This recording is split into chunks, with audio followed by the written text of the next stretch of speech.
గెలవడం కోసం, వాళ్ళతో యుద్ధం చేయడం కోసం కురుక్షేత్ర సంగ్రామ భూమికి దూరంగా వెళ్ళాడు. అదే సమయాన్ని అదునుగా తీసుకుని ద్రోణాచార్యుల వారు గొప్ప పద్మవ్యూహాన్ని రచించాడు.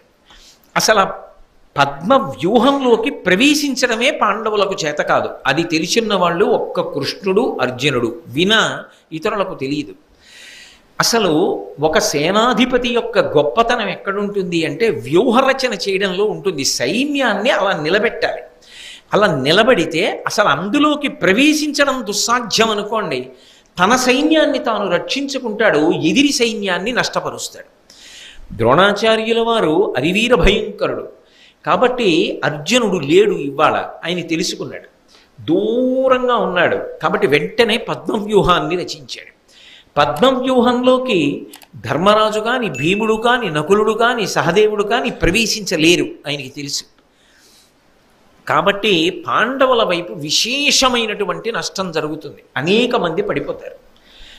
పైగా ధర్మరాజో, భీముడో, నకులుడో, సహదేవుడో పడితే ఎంత ప్రమాదం యుద్ధంలో. కాబట్టి అసలు పద్మవ్యూహంలోకి ప్రవేశించడం ఎలా, దీని గురించి ఆలోచించాడు ధర్మరాజు గారు. ఆయనకి జ్ఞాపకానికి వచ్చింది, సుభద్రార్జునుల యొక్క కుమారుడైనటువంటి అభిమన్యుడు పద్మవ్యూహంలోకి ప్రవేశించగలడు. అందుకని ఆ పిల్లవాడి దగ్గరికి వెళ్ళి అడిగాడు, పద్మవ్యూహాన్ని రచించాడు గురువు, నువ్వు ప్రవేశించగలవా అని అడిగాడు. ఆయన పరమానందపడిపోయి, కృష్ణ భగవానుడు ఆనందపడిపోయేటట్టు, మా తండ్రి సంతోషపడిపోయేటట్టు, గురువు ద్రోణాచార్యుల వారు మెచ్చుకునేటట్టు నేను ఇవాళ పద్మవ్యూహాన్ని భేదించి లోపలికి వెడతాను, వెళ్ళి శత్రు సైన్యాన్నంతటినీ కాకావికలు చేసేసి దుర్యోధనుడి మనసు కలవరపరుస్తాను, అంత శత్రు సైన్యాన్ని పడగొడతాను అని ఆయన ప్రతిజ్ఞ చేసి పరమ సంతోషంగా పద్మవ్యూహాన్ని భేదించి ద్రోణాచార్యుల వారు కూడా ఆశ్చర్యపోయాడు, ఏమిట్రా వీడి సంగ్రామ శక్తి అని. ద్రోణాచార్యుల వారిని దాటి పద్మవ్యూహంలోకి వెళ్ళిపోయాడు. ఆ పద్మవ్యూహంలోకి వెళ్ళిపోతూ ఆయన ఏమనుకున్నాడంటే, వ్యూహాన్ని భేదించేశాను కాబట్టి వెనక పెదనాన్నగారు ధర్మరాజు గారు వస్తారు, భీమసేనుడు వస్తాడు, నకుల సహదేవులు వస్తారు, దృష్టజ్యుమ్నుడు వస్తాడు, ద్రుపద మహారాజు వస్తాడు, సైన్యం అంతా ఉంటుంది వెనకాతల. కాబట్టి వ్యూహాన్ని భేదించాను కాబట్టి నా వెనక వీళ్ళందరూ ఉంటారు కాబట్టి నేను క్షేమం అనుకున్నాడు అని లోపలికి వెళ్ళిపోయాడు. వీళ్ళు లోపలికి వెడదాం అనుకున్నారు, మొత్తం పాండవ సైన్యాన్ని ఆపేశాడు సైంధవుడు. శివుడి వరం ఉందిగా, అర్జునుడు వినా మిగిలిన నలుగురిని ఒకరోజు ఆపగలవు, శివుడి వరం ఉంది. ఇవాళ కలిసి వచ్చింది. ఆ నలుగురిని ఇవాళ ఆపితే అర్జునుడు దూరంగా ఉన్నాడు కాబట్టి పద్మవ్యూహంలోకి ప్రవేశించరు, లోపలికి వెళ్ళినవాడు చచ్చిపోతాడు. అర్జునుణ్ణి తాను గెలవలేనన్న కోరిక అర్జునుడి కొడుకుని చంపడంలో తీరిపోతుంది. అర్జునుణ్ణి ఓడించినంత తృప్తి, ఏడుస్తాడుగా అర్జునుడు, అది చాలు. పైశాచికత్వం అన్న మాటకు అర్థం అలా ఉంటుంది, దానికి ఇంకా అర్థం ఏమి ఉండదు ఇంకా. కాబట్టి అర్జునుడి కొడుకు లోపలికి ఎడుతున్నాడు, ఇక పైకి రాడు. ఎందుకనంటే వెనక ఎవ్వరు లేరు, ఖచ్చితంగా చచ్చిపోతాడు. కొడుకు చచ్చిపోయాక ఏడవకుండా ఉంటాడు అర్జునుడు. అక్కడ భీముడుండి, ధర్మరాజుండి, నకులుడుండి, సహదేవుడుండి, దృష్టజ్యుమ్నుడుండి, సాత్యకి ఉండి, ఇంతమంది ఉండి పద్మవ్యూహంలోకి వెళ్లకుండా అర్జునుడి కొడుకుని లోపలికి పంపించి చంపేస్తే అర్జునుడు ఎంత ఖేద పొంది ధర్మరాజుని నిలదీస్తాడు. అది అన్నదమ్ముల మధ్య అభిప్రాయ భేదాలకి కారణమవుతుందా అవదా? ఈ ఒక్క రోజు నేను అటకాయించడం తరువాతి కాలంలో పాండవులు వాళ్ళల్లో వాళ్ళు దెబ్బలాడుకోవడానికి కూడా కారణం కావచ్చు. కాబట్టి నా కక్ష తీరడానికి ఇది చాలా గొప్ప సమయం అనుకున్నాడు. అనుకుని ఆ రోజు సైంధవ విజృంభణం యొక్క గొప్పతనం ఏమిటంటే, ఈశ్వర వరం. ఆయనకి ఎంత శక్తి వచ్చేసిందంటే ఒక పెద్ద గోడ కట్టినట్టుగా అసలు పాండవ సైన్యంలో ఎవ్వడిని పద్మవ్యూహంలోకి ప్రవేశించకుండా ఆపేశాడు. ఈ వ్యూహంలో ఉన్న సైన్యం వచ్చి పాండవ సైన్యం మీద పడిపోయింది. ఆ రోజు ఎంత ప్రకాశించేశాడంటే ఆ సైంధవుడు, సింధుదేశోద్భవ స్థిరవాహనంబుల బూరిన అరదంబు పొలుపు మిగుల రత్నమయోగ్ర వరాహ ధ్వజంబు నభస్థలి చెంచల ప్రభల మెరయ సాంద్ర చంద్రాతపసదృశమై ఉజ్వల ఛత్ర చామరముల ఛాయ నిగుడ వజ్రముక్తాఫల వజ్ర కిరణావళి కలిత భూషణములు వెలుగుచుండ చిత్తమున వర గర్వంబు చిగురులొత్త పాండుపుత్రుల దుర్దాంత బాహుబలము మొనల పెళ్ళును సరుకుగా కొనగా ఏచి యార్చి వారికి నీ అల్లుడడ్డుపడియే. నీ అల్లుడడ్డుపడియే అన్నమాట ధృతరాష్ట్రుడికి అన్వయం. అంటే సంజయుడు కురుక్షేత్ర యుద్ధాన్ని వర్ణిస్తున్నాడు. నీ అల్లుడంటే సైంధవుడు, దుస్సల యొక్క భర్త. ఆ రోజు ఎంత వీరవిహారం చేశాడంటే సైంధవుడు, ఆయన చేస్తున్నటువంటి యుద్ధం వల్ల అసలు ఆ సింధు దేశోద్భవ స్థిరవాహనంబుల పూనిన అరదంబు పొలుపు మిగుల, అసలు ఏమిట్రా ఆ ఎక్కిన రథం అన్నట్టుగా చిచ్చరపిడుగై శత్రు సైన్యంలో తిరిగాడు. కనీసం రథాన్ని కాని, రథ సారథిని కాని, రథ పతాకాన్ని కాని, రథ చక్రాల్ని కాని, రథము యొక్క భాగములను కాని ఎవ్వరూ కొట్టలేకపోయారు. అంత గొప్పగా తిరిగాడు. శివానుగ్రహం. అలాగే రత్నమయమైనటువంటి ఆయన యొక్క పతాకం మీద ఉగ్రంగా ఉన్నటువంటి ఒక పంది గుర్తు ఉంటుంది. ఆ గుర్తు ఆకాశంలో వెలిగిపోతూ ఉండగా చంద్రుడి యొక్క కాంతి ఎలా ఉంటుందో, ఆయన వెన్నెల ఎలా ఉంటుందో అటువంటి వెన్నెల యొక్క ప్రభలతో సమానంగా ఛత్ర చామరములు అంటే ఆయన మీద ఉండేటటువంటి గొడుగు మొదలైనటువంటివి ప్రకాశిస్తూ ఉండగా, అంటే కనీసం ఆ గొడుగుని కూడా పడగొట్టలేకపోయారు ఎవరు. ఛత్రచామరములు ప్రకాశిస్తూ ఉండగా వజ్రములు ముత్యములతో చేయబడినటువంటి ఆభరణముల కాంతులు శరీరం మీద ప్రకాశిస్తూ ఉండగా, అంటే ఏమిటి దాని ఉద్దేశ్యం? ఒక హారం తెగి పడలేదు, కవచమును భేదించలేదు ఎవరు. అలా ప్రకాశిస్తూ ఉండగా చిత్తమున వరగర్వంబు చిగురులొత్త, పరమశివుడిచ్చినటువంటి వరము యొక్క గర్వం మనసులో ప్రకాశిస్తూ ఉండగా, ఈ పని నేను చెయ్యడం వల్ల వస్తున్న ప్రయోజనం ఏమిటి అంటే కక్ష తీరుతోంది. ఇంతకన్నా మనిషి ఎంత పాతాళానికి పడిపోయాడు అనడానికి ఉదాహరణ ఇంకోటి ఏమైనా ఉంటుందా? ఒక్కొక్కసారి నేను చాలా బాగా చేశాను అనుకుని పరమ క్రూరమైనటువంటి పని ఒకటి చేశారనుకోండి, దాని వలన అవతలవాడు ఎంత పాడయ్యాడు అన్నది నాకు తెలియదు, కానీ అంత క్రూరకర్మ చెయ్యడం ద్వారా మీరెంత కింద పడిపోయారు అన్నది మాత్రం అర్థమవుతుంది. కాబట్టి మనిషి తనని తాను నిరంతరం పరిశీలించుకుంటూ ఉండాలి. అందుకే ఇంతవరంతో ఏం చేశాడు అంటే, పాండవులు నలుగురిని గెలిచి ఎట్టి పరిస్థితుల్లో పద్మవ్యూహంలోకి ఎవ్వరూ వెళ్లకుండా విజృంభించి గర్జించి పాండవ సైన్యాన్నంతటినీ కూడా ఆపేశాడు. లోపలికి వెళ్ళిపోయాడు అభిమన్యుడు. చిచ్చరపిడుగై విజృంభించాడు. పీనుగ పెంటల కింద కొట్టేశాడు శత్రు సైన్యాన్ని. ఇంత యుద్ధం చేస్తుంటే దుర్యోధనుడు హడిలిపోయాడు.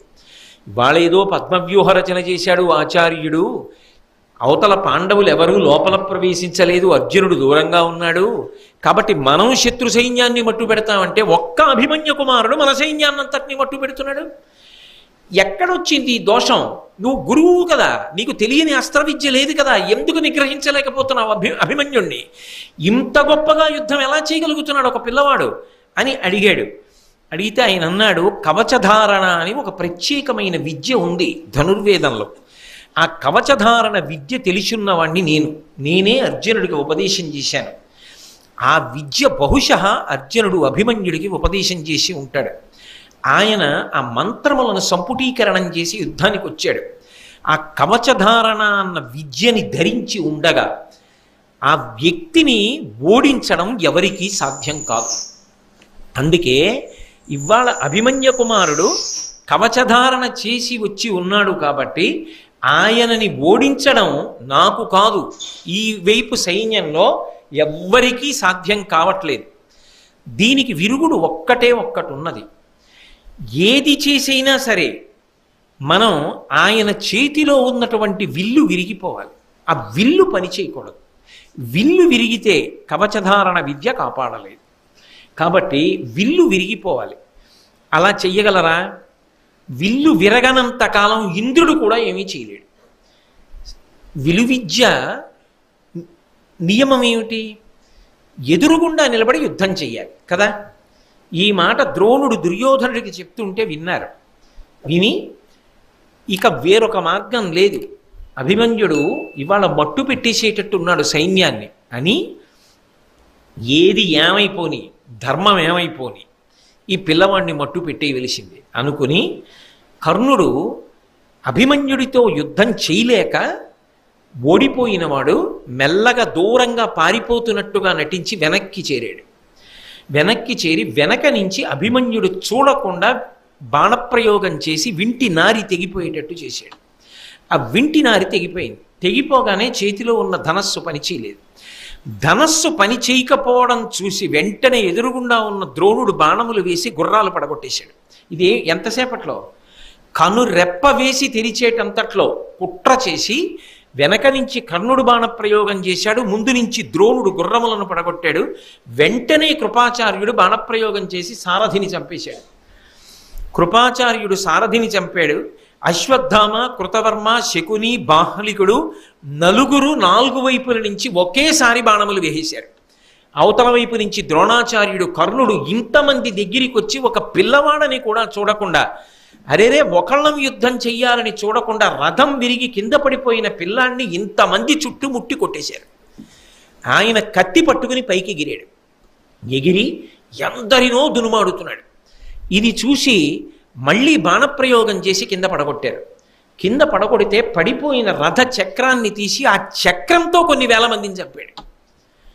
ఇక సాధ్యం కాదని అందరూ కలిసి ఏదో ఒక క్రూర మృగం పొదలో దూరితే అన్ని వైపుల నుంచి బాణాలు వేసి కొట్టి ఎలా చంపేస్తారో అలిసిపోయి నెత్తురోడుతున్న పిల్లవాణ్ణి అధర్మమని కూడా చూడకుండా మొత్తం కురువీరులందరూ చుట్టూ నిలబడి అన్ని వైపుల నుంచి బాణములు వేసి కత్తులతో పొడిచి చంపేశారు. ఆ పిల్లవాడు రణభూమి యందు పడి ప్రాణములు విడిచిపెట్టాడు. ఛీ అని నిరసించారు ధర్మం తెలిసిన వాళ్ళందరూ. దుర్యోధనుడు మాత్రం సంతోషించాడు. అభిమన్యుణ్ణి మట్టుపెట్టాను. సైంధవుడు పరమానందపడిపోయాడు. అర్జునుడి కొడుకు మరణించాడు. చాలు నాకు.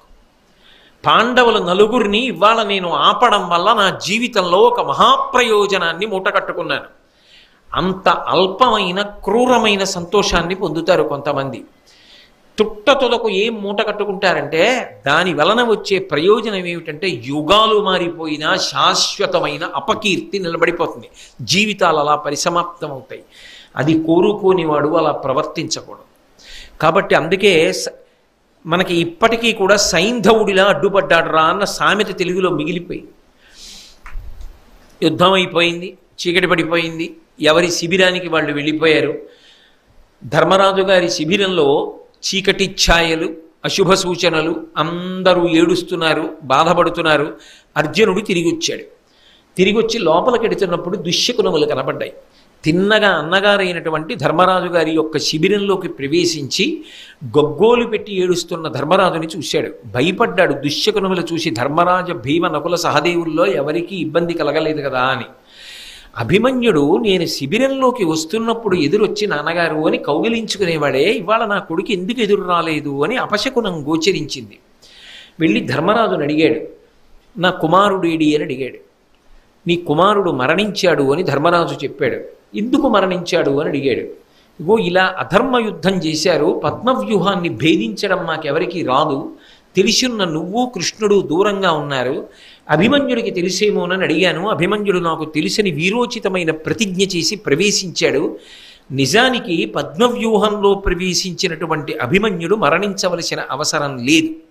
వెనక మేము వెళ్ళగలిగి ఉంటే మేము వెళ్ళేవాళ్ళం, వ్యూహాన్ని భేదించాడు కాబట్టి. కానీ ఒకనాడు ద్రౌపదీదేవి జోలికొచ్చాడని మన చేత పరాభవం పొందినటువంటి సైంధవుడు పరమశివుడి గురించి తపస్సు చేసి ఒకరోజు మాత్రం 4 పాండవులు ప్రవేశించకుండా పొందినటువంటి వరాన్ని, ఓడించగల వరాన్ని ఉపయోగించుకొని మమ్మల్ని పద్మవ్యూహంలోకి ప్రవేశించకుండా అడ్డుపెట్టాడు. ఈ కవచధారణం అనేటటువంటి విద్య అభిమన్యునికి ఉంది అని తెలుసుకున్నటువంటి ద్రోణాచార్యుల వారి యొక్క ఉపదేశం మేరకు కర్ణుడు వెనక నుంచి బాణప్రయోగం చేసి వింటినారిని తెగకొట్టి అందరూ కలిసి అభిమన్యుణ్ణి మట్టుపెట్టారు. ఇది జరిగిన కథ. సైంధవుడు అడ్డుపడకపోయి ఉంటే ఎట్టి పరిస్థితులలో మేము అభిమన్య కుమారుణ్ణి రక్షించుకునేవాళ్ళం. నీ కుమారుడు మరణించడానికి ప్రధాన కారణం ఎవరు అని నువ్వు అడిగావు. నీ కుమారుడు మరణించడానికి ప్రధానమైనటువంటి కారణము సైంధవుడే అని ధర్మరాజు గారు చెప్పారు. చెప్పగానే ఆ ఆక్రోశంలో, ఆ ఆవేశంలో, ఆ కోపంలో తమాయించుకోలేకపోయాడు అర్జునుడు. తమాయించుకోలేక వెంటనే ప్రతిజ్ఞ చేశాడు. వినుడి నాదు ప్రతిజ్ఞ నీవు నిఖిలోర్వీనాథులును సింధురాజు నవశ్యంబున నిల్లి సంపొదు భయస్తుండై నినించొచ్చినన్ వనజాక్షున్ శరణంబు వేడినను గర్వంబేది నన్నుం తగం గనినన్ పోరు తొరంగి పోయిన నిరుగం కాని సత్యవ్రత. ధర్మరాజా విను, మిగిలినటువంటి అందరి రాజులు వినండి, నేను ప్రతిజ్ఞ చేస్తున్నాను. 4 కారణముల వలన మాత్రమే సైంధవుణ్ణి చంపను. ఈ 4టిలో ఏదో ఒక కారణాన్ని సైంధవుడు ఎంచుకోలేకపోతే చంపేస్తాను. అప్పుడు కూడా ఎంత ధర్మం పాటించాడో చూడండి. ఏది ఏమైనా చంపేస్తానని అనలేదు అర్జునుడు. 4 కారణములను దాటితే చంపుతాను. ఏమిటా 4 కారణములు? వినుడి నాదు ప్రతిజ్ఞ నీవు నిఖిలోర్వీనాథులను సింధురాజు నవశ్యంబు నిల్లి సంపొదు భయస్తుండై నినించొచ్చినన్. అన్నయ్య, ఒకవేళ భయపడి వచ్చి నీ కాళ్ళ మీద పడి శరణు క్షమించమని అడిగితే నువ్వు ఉదారుడవై అలాగేలే సైంధవ మాకు బావవి కదా అని గతంలో మన్నించినట్లుగానే ఒకవేళ నువ్వు మన్నించి విడిచిపెడితే నా కొడుకు చనిపోయినా వాడి జోలికెళ్ళను, వదిలిపెడతాను. నిన్ను శరణాగతి చేస్తే వదిలిపెట్టేస్తాను. భయస్తుండై నినుంచొచ్చినన్ వనజాక్షున్ శరణంబు వేడినను. మహానుభావుడు పద్మముల వంటి కందులు కలిగినటువంటి ఈ కృష్ణ పరమాత్మ యొక్క పాదములు పట్టుకుని శరణాగతి చేసినా సరే నేను అతని జోలికి వెళ్ళను. ఎందుకనంటే కృష్ణుడు బంధువు, సఖుడు, పరమాత్మ చుట్టము, మనకు ఆయన కానిదీది లేదు. ఆయన కాళ్ళు పట్టుకుంటే నేను సైంధవుణ్ణి చంపను.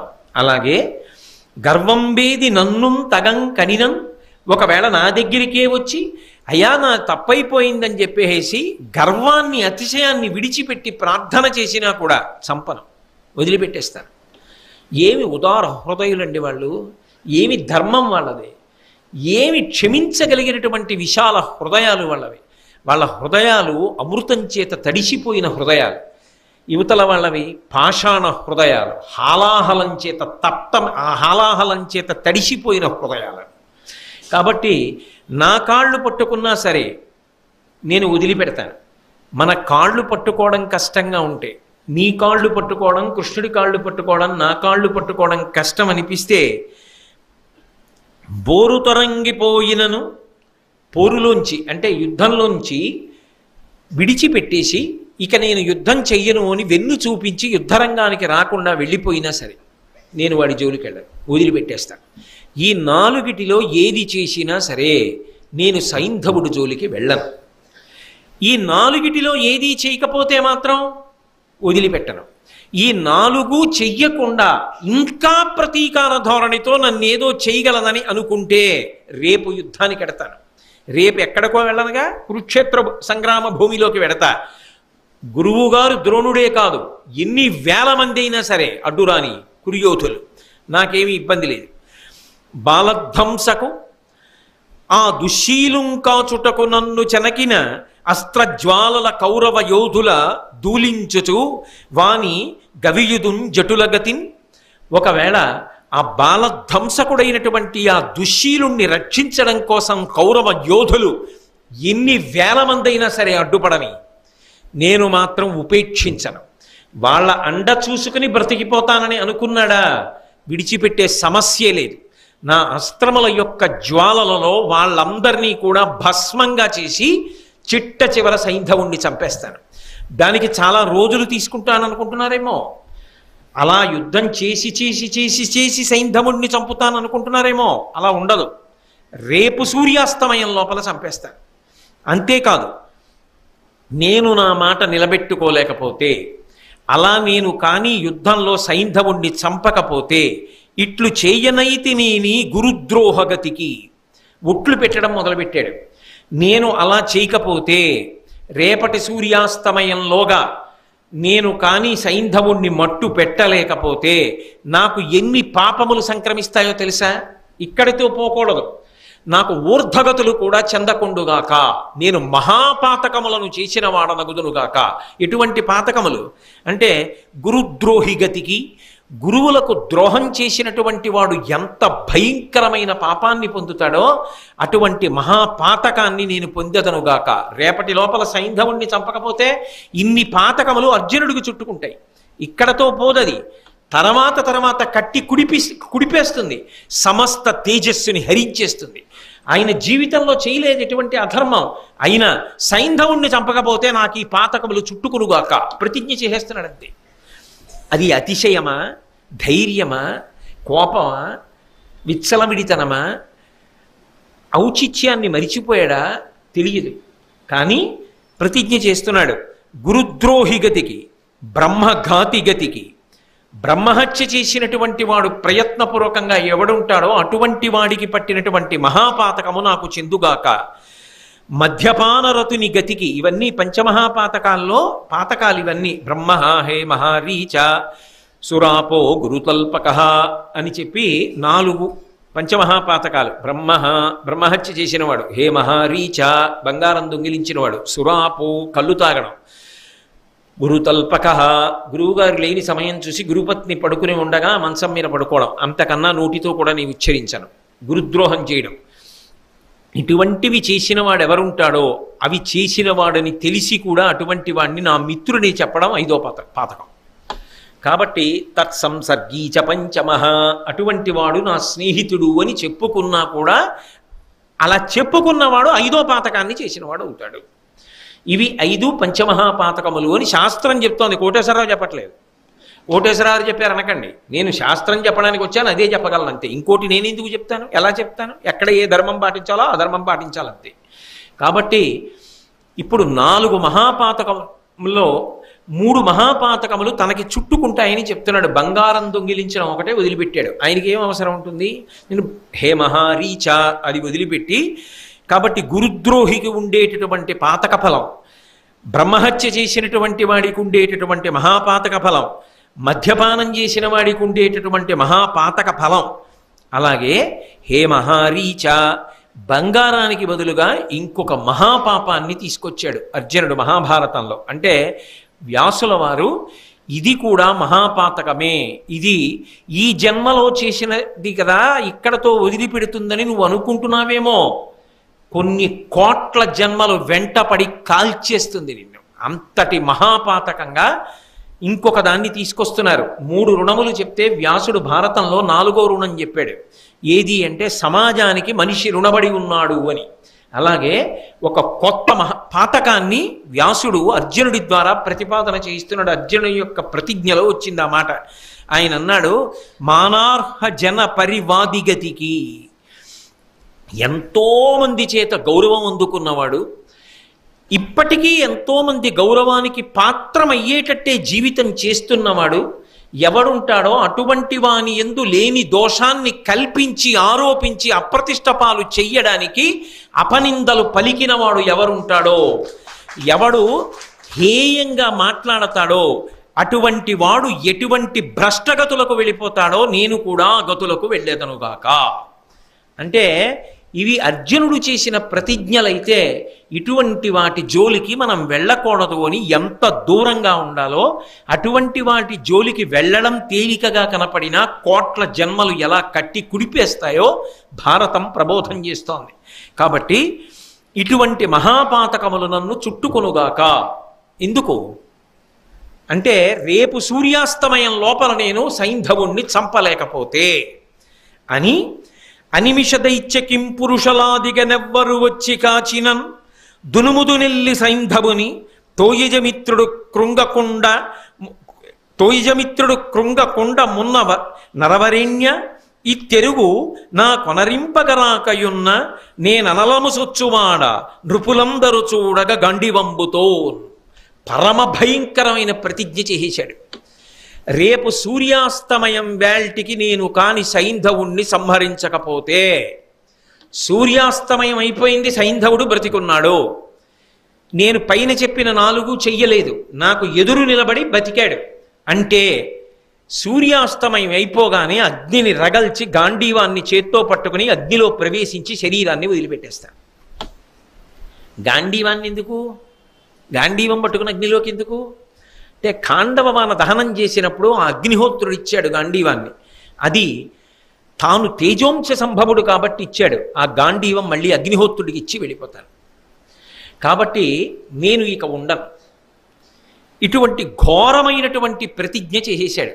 ఇది ఇహమునందు ప్రమాదం, పరమునందు ప్రమాదం. ఇంత భయంకరమైనటువంటి ప్రతిజ్ఞ చేసేశాడు. ఇప్పుడు మీరు ఒకటి ఆలోచించండి, ఈ ప్రతిజ్ఞ చేశాడు కదా, ఈ ప్రతిజ్ఞలో అర్జునుడికి సౌలభ్యమా, కౌరవులకి సౌలభ్యమా? కౌరవులకే సౌలభ్యం. వాళ్ళు అర్జునుడిని చంపక్కర్లేదు, సైంధవుణ్ణి వ్యూహంలో దాచగలిగితే చాలు.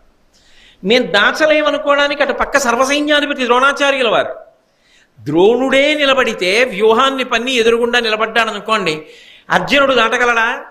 శిష్యుడు. ఎందుకంటే ధర్మం పాటిస్తాడు. అంత తొందరగా చేయడు. ఒక బాణం వేస్తే ఓ బాణం వేస్తాడు, 2 బాణాలు వేస్తే 2 బాణాలు వేస్తాడు, 3 బాణాలు వేస్తే 3 బాణాలు వేస్తాడు. ఈలోగా సూర్యుడు కదిలిపోతాడు. అక్కడ సమయం దాటిపోతుంటే అయిపోయింది అంతే. సూర్యాస్తమయం అయిపోయింది అనుకోండి. పోనీ ద్రోణుడు వ్యూహరచన నైపుణ్యం లేనివాడా? ఆయన దగ్గర కదా వీళ్ళందరూ నేర్చుకున్నది. అవతల వైపు ద్రోణుడు తక్క వీరులు లేరా? అశ్వత్థామ ఉన్నాడు, బాహ్లికుడు ఉన్నాడు, శకుని ఉన్నాడు, శల్యుడు ఉన్నాడు, ఆ పైన ఇతరమైనటువంటి వీరులు అశ్వత్థామ ఉన్నాడు, కృపాచార్యుల వారు ఉన్నారు, కృతవర్మ ఉన్నాడు. ఇంతమంది వీరులు ఉన్నారు. ఇంతమంది వీరులు చుట్టూ రక్షణ వలయంగా నిలబడి సాయంకాలం వరకు సైంధవుణ్ణి కాపాడుకోగలిగితే చాలు. వాళ్ళు ఏం చేయక్కర్లేదు. అర్జునుణ్ణి దగ్గరికి రాకుండా ఆపగలిగితే చాలు, అయిపోయిందంతే యుద్ధం. ఎందుకో తెలుసా? అర్జునుడు చనిపోతాడు. అర్జునుడు చనిపోయాడు అనుకోండి, ఇంకేం యుద్ధం? అర్జునుడు లేకుండా కృష్ణుడు ఒక క్షణం బ్రతకడు. కాబట్టి కృష్ణుడు తెలిస్తాడు శరీరం, అవతార పరిసమాప్తి చేసేస్తాడు. కృష్ణుడు అర్జునుడు వెళ్ళిపోయాక ఇంకా ధర్మరాజు, భీముడు, లగ్నుడు, సహదేవుడు, దుర్యోధనుల్లో బ్రతికుంటారని మీరు అనుకుంటున్నారా? ఉండరు. తమ చేతికి మట్టి అంటుకోకుండా అయిపోయింది యుద్ధం. మొత్తం పాండవ సైన్యాలు కాకావికలైపోతాయి. వాళ్ళంతటా వాళ్లే చచ్చిపోతారు అంతే అందరూ. ఎంత గొప్ప అవకాశం కౌరవులకి ఇచ్చేశాడు అర్జునుడు. తనని తాను ప్రమాదంలోకి తోసేసుకున్నాడు. సైంధవుడు భారతంలో తనంత తాను అనుకోకుండా సాధించినటువంటి గొప్ప సావకాశం. ఇప్పుడు మీరు ఒకటి ఆలోచించండి, దుర్యోధనుడు తెలివి తక్కువ వాడు కాడు కదా. సైంధవుడు బాబోయ్ నాకెందుకు అర్జునుడు చంపేస్తాడు, నేను వెళ్ళిపోతానంటే ఒప్పుకుంటాడా? నేను ధర్మరాజు గారి కాళ్ళ మీద పడతానంటే ఒప్పుకుంటాడా? కృష్ణుడి కాళ్ళ మీద పడతానంటే ఒప్పుకుంటాడా? అర్జునుడి కాళ్ళ మీద పడతానంటే ఒప్పుకుంటాడా? ఒప్పుకోడు. ఎందుకని? అవకాశం తనకుంది, అందుకని వెళ్ళనివ్వడు సైంధవుణ్ణి. నీకెందుకురా మేం కాపాడుతా ఉంటాడు అంటాడా? అన్నవాడు ఏం చేస్తాడు? ఖచ్చితంగా ప్రయత్నిస్తాడు సైంధవుడు దొరకకుండా. సైంధవుడు దొరకకుండా ఆపగలిగాడు అనుకోండి, సూర్యాస్తమయం వరకు అయిపోయిందంతే. పాండవ పక్షం వైపు ఎవరూ ఊహించడానికి వీలు లేనంత భయంకరమైనటువంటి నష్టం జరిగిపోతుంది. కాబట్టి ఇప్పుడు ఈయన ఈ ప్రతిజ్ఞ చేసి గొప్పగా దేవదత్తమనబడేటటువంటి శంఖాన్ని పూరించాడు. వెంటనే కృష్ణ పరమాత్మ పాంచజన్యాన్ని పూరించాడు. అర్జునుడు గాంధీవానికి వింటినారి తగిలించి ఆ వింటినారిని ఒక్కసారి లాగి వదిలిపెట్టాడు. అందులోంచి ధ్వని ప్రకంపనలు వచ్చాయి. దుర్యోధనుడి యొక్క శిబిరంలో వినబడింది. హడిలిపోయారు. కృష్ణార్జునుడు శంఖం పూరిస్తున్నారు, గాంధీవధ్వనొస్తోంది. ఇవాళ అభిమన్యుణ్ణి మట్టు పెట్టాం మనం, ఏమవుతుందో ఏమిటో, ఎంత ఉగ్రులవుతారో అని. అటువైపు గూఢచారులు ఉంటారు, ఇటువైపు గూఢచారులు ఉంటారు. వెంటనే చారులు గబగబా వెళ్ళి అవతల శిబిరంలో చెప్పారు. దుర్యోధనుడు మహాసంతోషంలో ఉన్నాడు ఆ రోజున. ఎందుకని అంటే అభిమన్యుణ్ణి చంపారు. ఒక మహావీరుడు చచ్చిపోయాడు. అర్జునుడు మానసికంగా దెబ్బతిన్నాడు.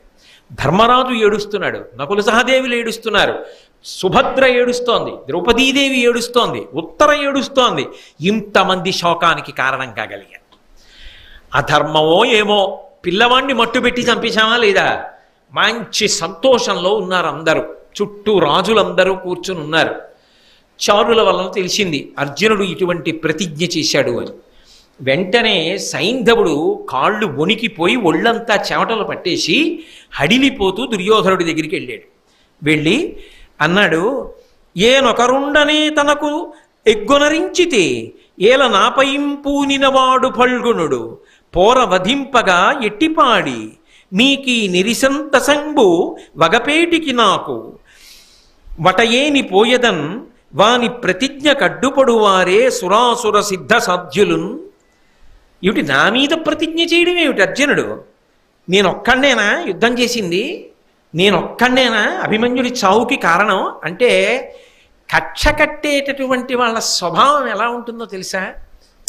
అవతల వాడు ఏం చేస్తాడులే అని, వాడు ధర్మానికి కట్టుబడ్డవాడు, అందుకని వాడు మనలా ఏదో అన్ని కట్టుబాట్లు అధిగమించి తెగబడి తప్పు చేయడానికి ఇచ్చగించాడు. కాబట్టి మనం ఏదో చేసేసి సంతోషపడిపోవచ్చు.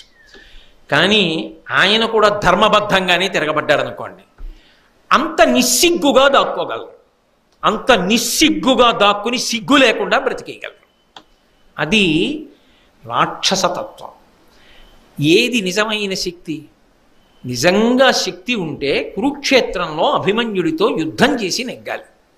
కానీ ఆ చిన్న పిల్లవాడిని మట్టు పెట్టి చంపడం, నలుగురిని ఓడించినప్పుడు సంతోషమా? ప్రతిజ్ఞ చేసేటప్పటికీ ఎంత పిరికి మాటలు మాట్లాడుతున్నాడో చూడండి. అంటే అవతల వాళ్ళు ఏమీ చెయ్యరు, ఒకప్పుడు బావగారిని ఊరుకున్నారు కదా, కాబట్టి ఇప్పుడు ఏమీ చేయరు అనుకున్నాడు. కానీ ప్రతిజ్ఞ చేశాడు, ఇప్పుడు చంపి అవతల పారేస్తానన్నాడు. అప్పుడు కూడా 4 మినహాయింపులు ఇచ్చాడు, అవి చెయ్యట్ట, చెయ్యకుండా వదిలేయాలట. అంటే అసలు ఆ మనస్తత్వానికి ఏమైనా అర్థం ఉందండి? అసలు అది ఎంత అసహ్యకరమైనటువంటి మనస్తత్వమో ఆలోచించండి. నీ జీవితాన్ని నువ్వు ఇలా సంక్లిష్టం చేసుకోకు. ఒకసారి క్రౌర్యం జోలికి, పగల జోలికి వెళ్ళిపోతే నీ ప్రయత్నం లేకుండా మనసు ఇలాగే దిగజారిపోతుంది, శాశ్వత అపకీర్తిని సంపాదించుకుంటావు. అందుకే ధర్మమన్న చట్రంలోంచి దాటిన ఏ పని జోలికి నువ్వు వెళ్ళవద్దు. ధర్మబద్ధమైన పనే చెయ్యి, అంతే. అది మాత్రం నిన్ను కాపాడుతుంది. ధర్మమన్న వలయాన్ని మాత్రం ఎన్నడూ దాటవద్దు. కాబట్టి అది అర్జునుడి గొప్పతనం. అందుకే ధర్మచట్రంలోకి ఇమిడేడు. ప్రతిజ్ఞలో కూడా 4 కారణములకు చంపనన్నాడు. వీడు పశ్చాత్తాపంతో ఏం చేయాలి? ఇంత తప్పు చేశాను, వెళ్ళి కాళ్ళ మీద పడతాననాలి. పోనీ కాళ్ళ మీద పడ్డానికి విడిసిపాటు ఉంటే యుద్ధం చెయ్యను, వెనక్కి పోతాననాలి. దుర్యోధనుడి దగ్గరికి వెళ్ళి చెప్పుకోవడం ఎందుకు? అంటే ఇంకా ఏదో బ్రతకాలని కోరిక, పాండవులు వీళ్ల చేత మట్టు పెట్టబడాలని కోరిక. అందుకని ఏనొకరుండనే తనకు నెగ్గునరించితే, నేనొక్కడనేనా అర్జునుడికి బాధ కల్పించిన వాణ్ణి? నేనొక్కడనేనా అభిమన్యుడి చావుకి కారణమైన వాణ్ణి? ఏలనాపయం పూనినవాడు ఫల్గునుడు. ఏమిటి నా ఒక్కడి మీదే కక్ష ఏమిటి అర్జునుడు మధ్యలో?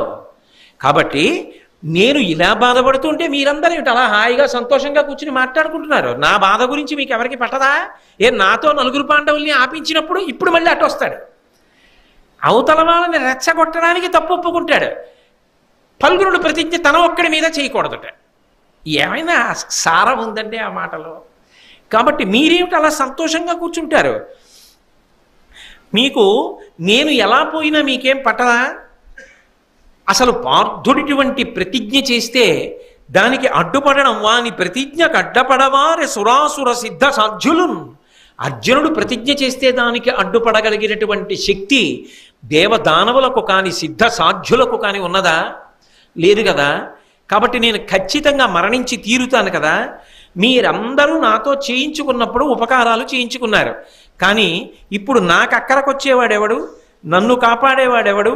మీరు నా గురించి పట్టించుకోవట్లేదే అని వెళ్ళి దుర్యోధనుడి దగ్గర బాధపడ్డాడు. బాధపడితే అక్కడ దుర్యోధనుడితో పాటుగా ద్రోణుడు, కర్ణుడు, శల్యుడు, కృపాచార్యుల వారు, బాహ్లికాది వీరులందరూ కూడా కూర్చునున్నారు. దుర్యోధనుడు నవ్వి సైంధవుణ్ణి పిలిచి, వాడు వెళ్ళిపోవడం ఆయనకి ఇష్టం ఉండదు, అందుకని నేను వెళ్ళిపోతున్నాను అన్నాడు. వాడిని పిలిచి, ఎందుకయ్యా బెంగ పెట్టుకుంటావు? అసలు నీ మనసులో కోరిక నాకు తెలుసులే, పాండవుల్ని మట్టు పెట్టాలి. అది నీ పిచ్చి కోరిక, నీది అర్థం లేని కక్ష. శివుడంతటి వాడు వద్దన్నాను వినవు, కాబట్టి వీడికి మాత్రం ఉపయోగం కదూ, వీడిని దాచేస్తే పాండవులు ఏదో అయిపోతారని వీడి పిచ్చి. అయ్యో, అటు ధర్మరాజు వైపు కృష్ణుడు ఉన్నాడు, ధర్మం ఉంది, ఎంతమంది చెప్పనివ్వండి, వాడి తలకెక్కదు, ఏదో చేయగలననే వాడి తాపత్రయం. కాబట్టి ఆయన అన్నాడు, నమ్ముము వెరవకు, ఏనును తమ్ములను కోట నీకు తాత్పర్యముమై నిమ్మేటి మగలు సూర్యుల నిమ్మి నిలువ ఇంద్రుడైన నీకెదురుగునే నేను, నా 99 మంది తమ్ముళ్ళు, ఈ యోధులు, ఇంతమంది నీకు గోడగా నిలబడతారు, కోట అయి నిలబడతారు. నిన్నెక్కడ చంపుతాడు అర్జునుడు? నీ జోలికి ఎక్కడ వస్తాడు? కాబట్టి బెంగ పెట్టుకోకు. నేను అభయం ఇస్తున్నాను, నిన్ను కాపాడతాను అన్నాడు. కానీ దుర్యోధనుడు అర్జునుడి ముందు నిలబడగలడన్న నమ్మకం సైంధవుడికి పూర్తిగా మనసులో లేదు. ఈ మాట ఎవరు చెప్తే నమ్ముతాడంటే ద్రోణాచార్యులు వారు చెప్తే నమ్ముతాడు. ఎందుకని? త్రికరణ శుద్ధిగా తలుచుకున్నాడు అనుకోండి, ద్రోణుడు ఆపగలడు అర్జునుడిని, అది ఉంది. గెలవగలడా గెలవలేడా వేరు మాట, అది పక్కన పెట్టేయండి, అప్రస్తుతం, అసలు అది చర్చనీయ అంశం కాదు. ఆపగలడు. కావలసింది ఏమిటో తెలుసా? అక్కడ కాలము ముఖ్యం. అందుకే శివప్రార్థనలో కూడా శివుడి చేత పూజింపబడిన పాదములు కలిగిన వాడు అని. సూర్యుడి గతిని ఆపగలిగిన వాడు ఎవరూ లేడు. కానీ అర్జునుడు సైంధవుడికి దగ్గరికి వచ్చే లోపల అర్జునుడిని ఆపగలిగితే అయిపోయిందంతే యుద్ధం. అర్జునుడిని ఏం చేయక్కర్లేదు, అర్జునుడిని చంపడమో అర్జునుడిని ఓడించడమో చెయ్యక్కర్లా, ఆపితే చాలు. ఇది దుర్యోధనుడు కానీ ఇంత సైన్యం కానీ చెయ్యగలరని నమ్మకం లేదు. ద్రోణుడు చెయ్యగలడని నమ్మకం ఉంది. ఎందుచేత? 2 కారణాలు. ఒకటి, ఆయన విలువిద్యా నైపుణ్యం అటువంటిది. అవతలవాడు ఏ అస్త్రాన్ని ప్రయోగించినా తాను కూడా దానికి తగిన అస్త్రాన్ని ప్రయోగించి అర్జునుణ్ణి నిలువరించగలడు. కాబట్టి ఆయన లోపలికి వెళ్ళేటప్పటికీ సాయంకాలం అయిందనుకోండి, వెడితే ఏమిటి ఉపయోగం? కాబట్టి ద్రోణుడి దగ్గరికి వెళ్ళాడు. వెళ్ళి ద్రోణుడి కాళ్ళ మీద పడి, అయ్యా మీరు నన్ను రక్షించాలి, దుర్యోధనుడు మాట ఇచ్చాడు అని చెప్పి. ఆయన అన్నాడు, బెంగే పెట్టుకోకు, నేను వ్యూహరచన చేసి నిలబడి ఉండగా అర్జునుడు ఎలా వ్యూహంలోకి ప్రవేశిస్తాడు, నేను రక్షిస్తాను నిన్ను అని అయినా ఒక మాట చెప్పాడు. ఆయన అన్నాడు, క్షత్రియుడై పుట్టినవాడు, వేదం చదువుకున్నవాడివి, ఇన్ని తెలుసున్నవాడివి, వీరమరణం పొందడానికి సిద్ధంగా ఉండాలి. యుద్ధభూమిలో చచ్చిపోయినప్పుడే కదా ఉత్తమగతులు కలుగుతాయి. అలా చనిపోవడానికి సిద్ధంగా ఉండాలి. కానీ చనిపోకుండా దాక్కుందామని ఎందుకు ఆలోచిస్తున్నావు? యుద్ధం చేద్దామని ఎందుకు ఆలోచించవు? యుద్ధం చేయకుండా నన్ను ఎక్కడో దాచండి, దాచి వేళ దాటిపోతే అర్జునుడు చచ్చిపోతాడని అలా మాట్లాడుతున్నావే. అలా మాట్లాడకూడదుగా క్షత్రియుడు. ఏమవుతుంది? యుద్ధం చేసి పోవాలి, అది కదా ఉత్తమగతి అంటే. ధర్మం మాట్లాడాడు ఆయన. ఇది పిరికి మాట కదా. క్షత్రియుడవై పుట్టి నన్ను దాచేసి మీరు యుద్ధం చేసేయండి, అర్జునుడు నా దాకా రాకుండా ఉంటే అంతే చాలు, వేళ దాటిపోతుంది, వేళ దాటిపోతే అర్జునుడు ఓడిపోతాడు. ఏమిటా ఈ పిరికి మాట? అంత బాగులేదే అన్నాడు. మీకు బాగుండకపోతే నాకు మీ మాట బాగుంది, మీరు రక్షిస్తానన్నారుగా, అంతే చాలు. ఇప్పుడు ఆయనకు అర్థమైంది, సైంధవుడు యుద్ధానికి తెగబడి ముందుకు రాడు, నిన్ననొస్తాడు. ఎందుకంటే వరం ఉంది కదూ, అర్జునుడు లేడు కదూ, అందుకొస్తాడు. ఇవాళ రాడు, ఎందుకంటే అర్జునుడు ప్రతిజ్ఞ చేసి ఉన్నాడు కదూ, ప్రతీకార ధోరణితో ఉన్నటువంటి సింహంలా ఉన్నాడు కదూ, ఎదురు కూడా పడ్డాడు. ఆయనే ఇన్ని వెతుక్కుంటూ రావాలి. ఈయన బలహీనత తెలిసిపోయింది ద్రోణాచార్యుల వారికి. ఇక మరునాడు పొద్దున్న యుద్ధభూమిలో కలుసుకోవాలి. నువ్వేం బెంగపెట్టుకోకు, వెళ్ళి పడుకో నిశ్చింతగా, నేనున్నాను కదూ, నేను చూసుకుంటాను, నువ్వు హాయిగా రక్షింపబడతావు. సూర్యాస్తమయం వేళటికి అర్జునుడు నీ దగ్గరికి రాలేడు, నిన్ను చెనకడు, సరేనా? వెళ్ళి పడుకో అన్నాడు. ద్రోణుడు మాట ఇచ్చాడు, సంతోషంగా వెళ్ళిపోయాడు. అక్కడ అర్జునుడు కొడుకు కోసం శోకించాడు, కృష్ణ పరమాత్మ ఊరడించాడు, సుభద్రని ఊరడించాడు, ఉత్తరని ఊరడించాడు, ద్రౌపదీదేవిని ఊరడించాడు. అంతా అయిపోయింది, బాగా చీకటి పడిపోయింది. అప్పటిదాకా దేవదత్తం పూరించాడు, గాంధీవాన్ని టంకారం చేశాడు, అన్నీ బాగున్నాయి. ఆఖరణ మనసులో చాలా దుఃఖం బయలుదేరింది. ఇటువంటి ప్రతిజ్ఞ చేసేసాను కదా, రేపు సాయంకాలం లోపల సైంధవుడు నాకు దొరకకపోతే, అటు గురువుగారు ఉన్నారుగా, అంత తేలిక సైంధవుడి దగ్గరికి వెళ్ళడం? గురువుగారు అభయం ఇవ్వకుండా ఉంటారా? చారులు వచ్చి చెప్పారు, ద్రోణుడు అభయం ఇచ్చాడు, దుర్యోధనుడు అభయం ఇచ్చాడు. దొరుకుతాడా సైంధవుడు? దొరకకపోతే గాంధీవంతో సహా అగ్ని ప్రవేశం చెయ్యాలిగా. నేను ప్రవేశించాక కృష్ణుడు ఉండడుగా, కృష్ణుడు ఉండకపోతే మిగిలిన అన్నదమ్ములు ఉండరుగా. ఉండనప్పుడు తాము దారుణంగా యుద్ధం నుంచి వెళ్ళిపోయినట్టేగా, దుర్యోధనుడు గెలుస్తాడుగా. ఒక్క సైంధవుడి కోసం ఇంత ప్రతిజ్ఞ ఎందుకు చేశాను అని. కానీ కృష్ణుడు ఉన్నాడుగా, శర తీరిపోయాడు. కానీ కృష్ణ భగవానుడు అర్జునుడి దగ్గరికి వచ్చాడు. వచ్చి అన్నాడు, బావా ఇందాక సంతోషంగా దేవదత్తం పూరించావు, నేను పాంచజన్యం పూరించాను సంతోషపెట్టడానికి. గాంధీవానికి నారి కట్టావు, టంకారం చేశావు, సంతోషించాను. ప్రతిజ్ఞ చేసే ముందు నన్ను ఎందుకు అడగలేదు బావా అన్నాడు. అంటే ఆయన అన్నాడు, అసలు నువ్వు ఉన్నావని కదా నేను ప్రతిజ్ఞ చేసింది, నువ్వు ఉన్నావని నమ్మి నేను ప్రతిజ్ఞ చేశాక నిన్ను అడగడం ఎందుకు బావా. నా చేతిలో గాంధీవం ఉండగా, నేను యుద్ధభూమికి రథం మీద బయలుదేరగా, నువ్వు నాకు సారథివై సారథ్యం చేస్తుండగా శంకరుడు రథాన్ని తప్పిస్తాడా? తప్పించడు కదా. ఎన్ని లక్షల మంది అయినా సరే కురువీరులు అడ్డొచ్చినా నువ్వు నాకు సారథ్యం చేస్తుండగా, నీ రక్షణలో నేనుండగా వాళ్ళు నన్ను చెరకగలరా? సైంధవుడు నాకు దొరకడా? అంతమందిని శలభాల్ని దీపం పడగొట్టినట్టు పడగొట్టేస్తాను బావా, కాబట్టి భయం ఎందుకో, నేను సంతోషంగా ఉన్నానన్నాడు. అని హాయిగా వెళ్ళిపోతున్నాడు. వెళ్ళిపోతుంటే తన మందిరంలోకి వెళ్ళినటువంటి కృష్ణ పరమాత్మ మళ్ళీ తిరిగి వచ్చాడు. తిరిగి వచ్చి, అర్జున, ప్రతిరోజు రాత్రి వేళ పడుకోబోయే ముందు అస్త్రములన్నింటినీ కూడా అక్కడ పెట్టి త్రయంబక పూజ అని పరమశివుణ్ణి ఉద్దేశించి పూజ చేసి పడుకుంటావు కదా, ఇవాళ నువ్వు ఆ పూజ చేశావా అని అడిగాడు. చెయ్యలేదు అన్నాడు. రేపటి రోజు చూస్తే అత్యంత క్లిష్టమైన కాలం. అవతల సైంధవుణ్ణి సూర్యాస్తమయం లోపల సంహరించాలి. నువ్వు ఇవాళ పూజ చేయడం మానేసి పడుకుంటున్నావు. వెంటనే పూజ చేయమని తానే దర్భాసనాలు వేయించి చుట్టూ అస్త్రములనన్నింటినీ పెట్టించి తాను అక్కడ ఉండి అర్జునుడి చేత త్రయంబక పూజ చేయించాడు. ఆ త్రయంబక పూజ చేసినప్పుడు చిత్రం ఏమిటంటే, కొడుకు చనిపోయాడు, ఇంత ప్రతిజ్ఞ చేశాడు, రేపటి రోజు ఎలా ఉంటుందో మనసు ఆందోళనతో ఉంది. మనసు నిలబెట్టడం కష్టం కదూ. నాకు శివుడు కృష్ణుడే, నాకు శివుడు వేరొకడు కాదు, నేను నమ్ముకున్న కృష్ణుడే శివుడు. అందుకని గంధం సమర్పయామి అన్నప్పుడు మనసులో కదూ పరమశివుడి పాదములు స్మరించి పుయ్యాలి. ఇవాళ నా మనసు అలా నిలబట్టలేదని కృష్ణుడి యొక్క పాదములకు గంధం పూశాడు. హారం శంకరుడికి వేయవలసింది ఎదురుగుండా కూర్చున్న కృష్ణుడికి వేశాడు, వేయించుకుంటున్నాడు కృష్ణుడు. మెడలో వేశాడు. అక్షతలు కృష్ణుడి యొక్క పాదముల మీద సమర్పించాడు. నువ్వే నాకు శివుడివి, నువ్వే నాకు కృష్ణుడివి, ఎదురుగుండా కనపడుతుంటే పూజకి మనసు నిలబడుతుంది అని కృష్ణుడికి శివుడిగా పూజ చేశాడు. పూజ చేసి, బావా నువ్వు చెప్పావు కదా త్రయంబకారాధనం చేశానన్నాడు. సరే, నేను వెళ్ళి విశ్రాంతి తీసుకుంటానని కృష్ణ పరమాత్మ తన మందిరానికి వెళ్ళాడు. అర్జునుడు ఆ దర్భాసనం మీద పడుకున్నాడు. పడుకుని చాలా శోకం కలిగింది. దేని వలన శోకం అంటే, ఇంత పెద్ద ప్రతిజ్ఞ చేశానే, రేపు గురువు గారు ముందు అడ్డొస్తారు, ఆయన్ని ఎలా దాటడం? అందరినీ చంపినట్టు చంపగలనా? అంత తీవ్రమైన బాణములు వెంటనే మొదలు పెట్టగలనా? అలాగని మర్యాదతో కాలక్షేపం చేస్తే సూర్యుడి గతి ఆగదగా వెళ్ళిపోతాడుగా. ఎంత దూరం వెళ్ళి పట్టుకోవలసి ఉంటుందో, రేపు అసలు ఎటువంటి వ్యూహం రచిస్తాడో. ద్రోణుణ్ణి దాటి పట్టగలనా సైంధవుణ్ణి? పట్టలేకపోతే ఏమవుతుంది? కృష్ణ పరమాత్మ మీద భారమంతా పెట్టి ప్రతిజ్ఞ చేసేసానే. వ్యాకులత చెందిన కృష్ణుడి మీద ఉన్నటువంటి అపారమైన విశ్వాసం చేత నిద్రపోయాడు.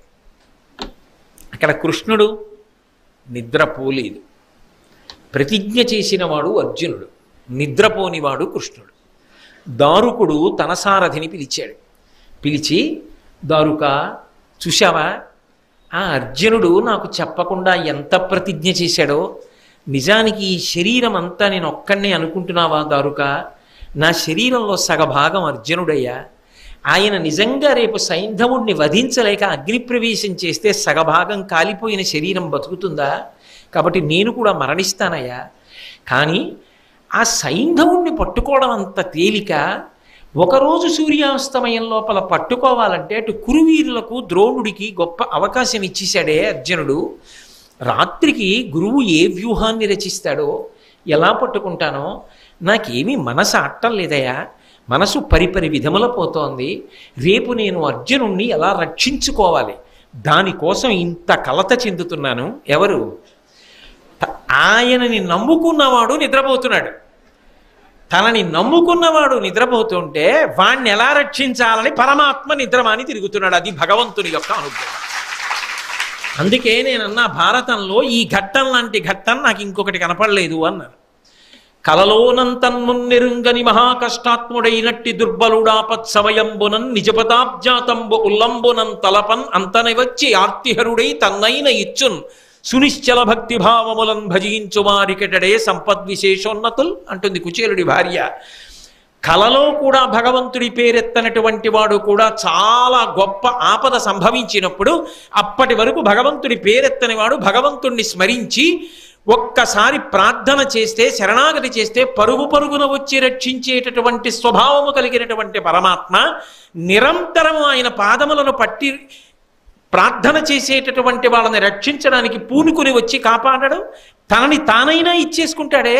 ఎప్పుడో ఒక్కసారి భక్తితో స్మరించిన వాళ్ళకి, నిరంతరము ఆయన పాదములను పట్టుకున్న వాళ్ళని రక్షించడానికి ఆయన విశ్వప్రయత్నం చేసేటటువంటి వాడు కాడా అంటుంది కుచేలుడి ఇల్లాలు. అందుకని అర్జునుడి కోసం అంత పరితాపాన్ని పొందాడు మహానుభావుడు. అంత పరితాపాన్ని పొంది ఒక్క నిమిషం హంసతూలిక ఆ శిబిరంలో ఉన్న ఆసన తన యొక్క శయ్య మీద పడుకున్నాడు. నిద్రపట్టల. మళ్ళీ లేచాడు. మళ్ళీ దారుకుణ్ణి పిలిచాడు. దారుక, రేపు నువ్వు నా రథాన్ని సిద్ధం చెయ్యాలి. ఆ రథానికి శైబ్య, సుగ్రీవ, మేఘపుష్ప, వలాహం అనబడేటటువంటి 4 గుర్రములున్నాయి. అవి కృష్ణుడు వెళ్ళేటటువంటి రథానికి పూంచుతారు. ఆ రథములకు 4 గుర్రములను కట్టు. వాటికి ముత్యాలతో కూడుకున్న బంగారు ఆభరణములను అలంకారం చేయి. తడిపి దాణా పెట్టి వాటిని సిద్ధంగా ఉంచు. రథాన్ని కట్టి పెట్టు.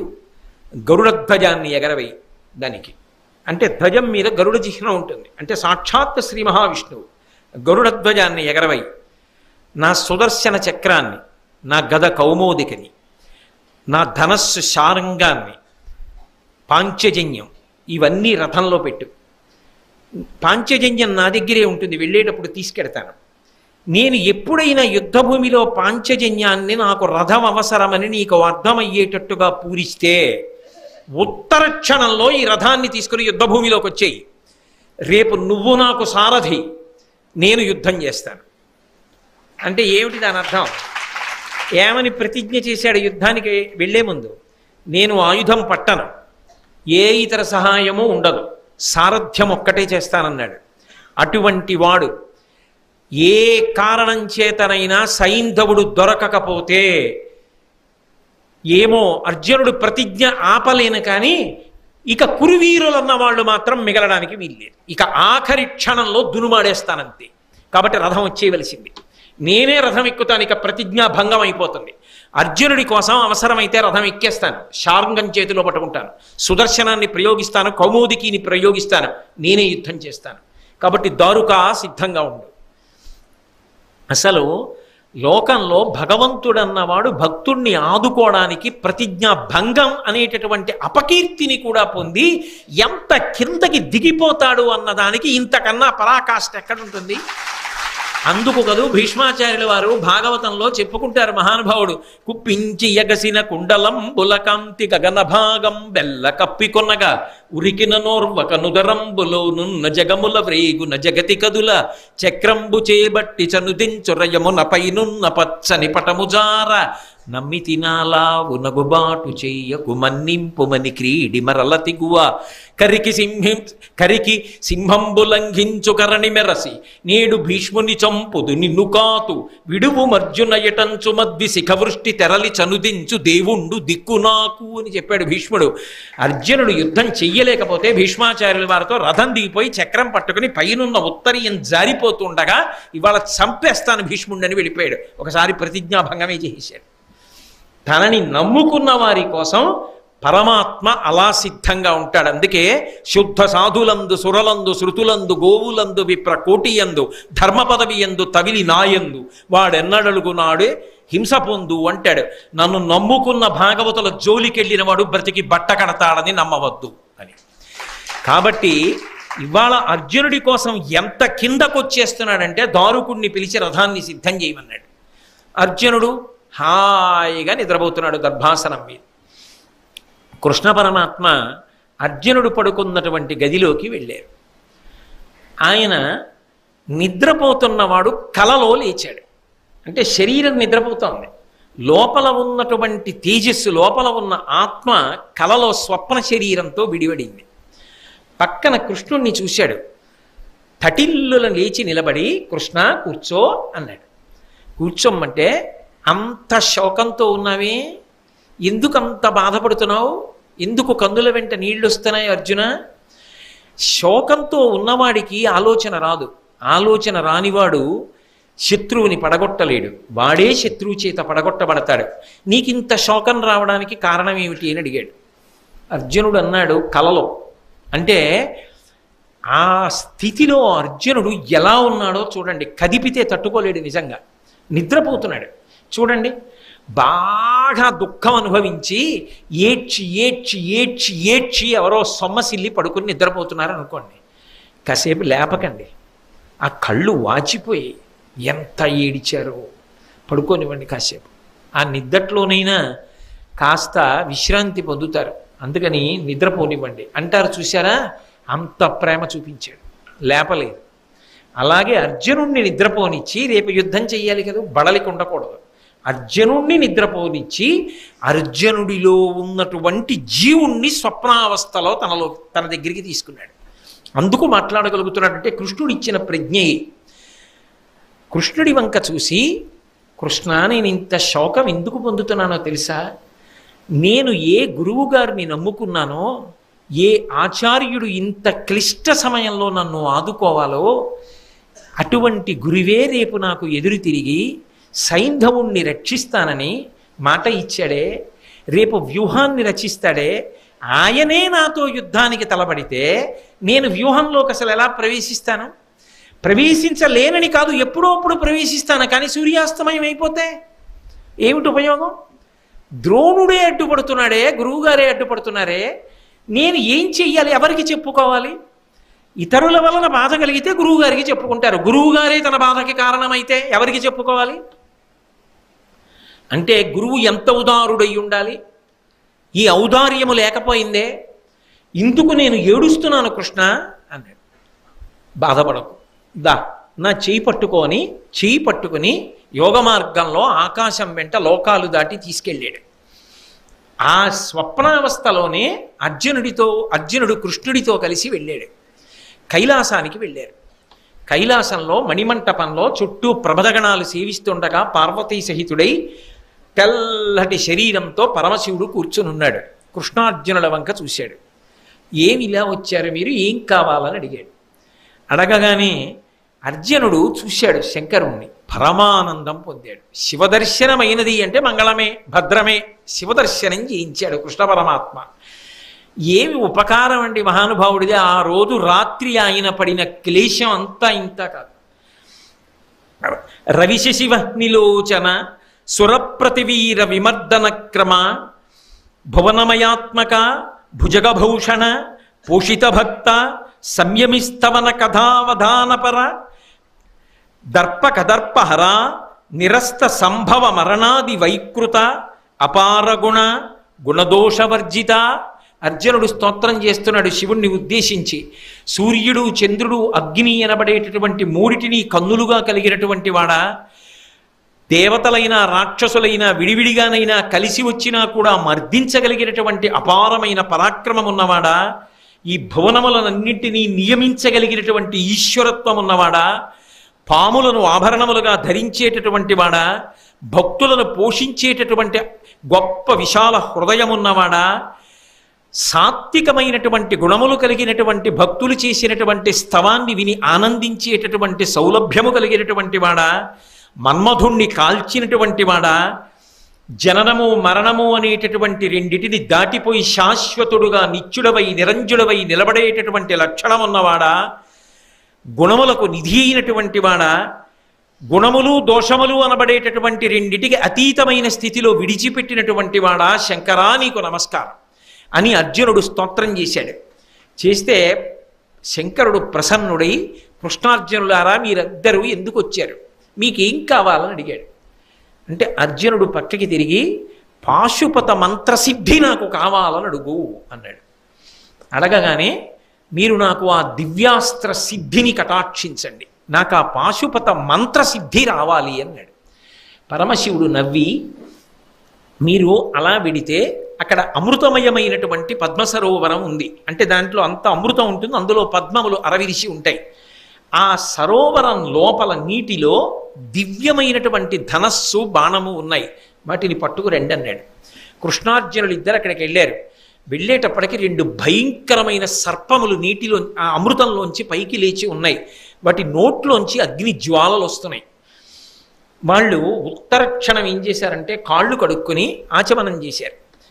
ఉత్తరక్షణ శౌచాన్ని ఎలా పొందొచ్చో పంచమవేదం కదూ భారతం చెప్తుంది. కాళ్ళు కడుక్కుని ఆచమనం చేశారంటే శౌచం పొందారు. యజుర్వేదాంతర్గతం కదా నమకం. నమకం లాంటివి చదవాలి అంటే శౌచం ఉండాలి. అప్పుడు నమక పారాయణం చేశారు. నమకం అంటే మీరు ప్రతిరోజు అభిషేక మంత్రాల్లో వింటూ ఉంటారు కదా, నమస్తే అస్తు ధన్వనే బాహుభ్యాముతతే నమః. ఆ మంత్రములతో కూడుకున్నటువంటి నమక భాగాన్నంతటినీ జపం చేస్తూ ఆ పావుల దగ్గరికి వెళ్ళారు. ఆ పావులు ధనస్సు బాణము కింద మారిపోయి వెంటనే వాటిని చేత్తో పట్టుకుని, అంటే సామాన్యులకు చూడతరము కాదు, శరీరము శివతేజస్సుతో నిండాలి. అందుకని నమక పారాయణం చేశారు.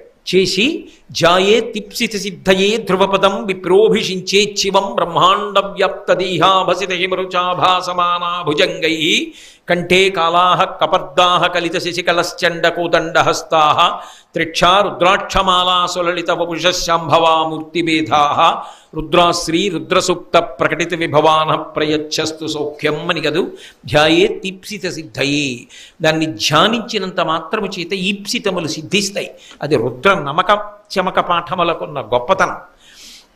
కాబట్టి ఆ నమకాన్ని జపం చేస్తూ వాళ్ళు వెళ్ళేటప్పటికి పావుల స్థానంలో ధనస్సు బాణము కనపడ్డాయి. వాటిని తీసుకుని శంకరుడి దగ్గరికి వచ్చారు. వెంటనే శంకరుడి యొక్క శరీరంలోంచి ఒక బాలుడు ఉద్భవించాడు. మహాకోపంతో ఉన్నాడు, రౌద్ర తేజస్సు. ఆ పిల్లవాడు ఈ ధనస్సుని బాణాన్ని అందుకుని వింటినారి కట్టి ఆ బాణాన్ని తొడిగి ఆకర్ణాంతం లాగుతున్నాడు. కృష్ణుడు అర్జునుడిని చూసి సావధానంగా గమనించన్నాడు. దాని మీదే దృష్టి పెట్టి అర్జునుడు గమనిస్తున్నాడు. శంకరుడు అనుగ్రహించాడు మంత్రసిద్ధిని. అనుగ్రహించి ఆ బాణాన్ని ధనస్సుని ఎక్కువ పెట్టడం చూపించి మళ్ళీ అర్జునుడికి ఇచ్చేశాడు. ఆ పిల్లవాడు శివుడిలోకి వెళ్ళిపోయాడు. నీకు మంత్రసిద్ధి కలిగింది, నేను అనుగ్రహించాను. ఇప్పుడు నీకు పాశుపత మంత్ర సిద్ధి నీ చేతిలో ఉంది. నీ ముందు నిలబడగలిగిన వారు ఉండరు. ఇప్పుడు తుత్తునియల కింద కొడతావు. ఎన్ని వేల మంది, ఎన్ని లక్షల మంది ఎదురు నిలబడిన పాశుపతాస్త్రము ఉత్తర క్షణంలో నీకు స్ఫురణకి వచ్చి నీకు వశవర్తి అయి పనిచేస్తుంది. కాబట్టి బయలుదేరు. ఆ ధనస్సుని బాణాన్ని అమృత సరోవరంలో పెట్టేయమన్నాడు. మళ్ళీ పట్టుకెళ్ళి అక్కడ పెట్టేసి పరమశివుడికి నమస్కరించి కృష్ణుడితో కలిసి అర్జునుడు తిరిగి తాను ఏ దర్భాసనం మీద పడుకున్నాడో ఆ దర్భాసనం దగ్గరికి వస్తున్నాడు. వచ్చేటప్పుడు చమత్కారం ఏమిటంటే కృష్ణుడి వంక తేరిపారి చూశాడు. చూసేటప్పటికి తాను శిబిరంలో ఆ త్రయంబక పూజ చేసినప్పుడు పరమశివుడికి బదులుగా కృష్ణుడికి కదా పూజ చేశాడు. కృష్ణుడి ఒంటి మీద తాను చల్లినటువంటి గంధం, ఆయనకి వేసిన పుష్పహారం, ఆయన పాదముల మీద వేసిన అక్షతలు కృష్ణుడి శరీరం మీద లేవు. శివుడి వంక చూశాడు, ఇవన్నీ శివుడిది మీద ఉన్నాయి. అంటే శివకేశవులు 2 కాదు, శివకేశవులు ఒక్కటే. హరిహరుల మధ్య భేదము లేదు, ఉన్నది ఒక్కటే పరమాత్మ. నిరూపణమైంది. సైంధవుడు దుర్మార్గుడు అయితే అయ్యాడు కానండి, కథ ఎన్ని మలుపులు తిరిగిపోయింది దీనివల్ల. ఇటువంటి నిరూపణం చేసి అర్జునుడిని వెనక్కి తీసుకొచ్చాడు. ఆయన అనుకున్నాడు నేను పడుకున్నాను, కల వచ్చిందనుకున్నాడంతే. కల కాదు, నిజంగా కృష్ణ పరమాత్మ అనుగ్రహించాడు. నిద్ర లేకపోతే బడలిపోతాడేమో అని నిద్రపోనిచ్చి తండ్రి తాను కష్టపడి బిడ్డల్ని కాపాడుకున్నట్టు హోంవర్క్ చేయలేకపోయాను, లెక్క రాలేదు అని బెంగ పెట్టుకుని ఏడ్చి ఏడ్చి ఏడ్చి ఏడ్చి కొడుకు పడుకున్నాడు అనుకోండి, రేపు మాస్టర్ నన్ను దెబ్బలాడతారు, 10 మందిలో నాకు అవమానం, ఆ లెక్క ఏమిటో రాలేదు అని.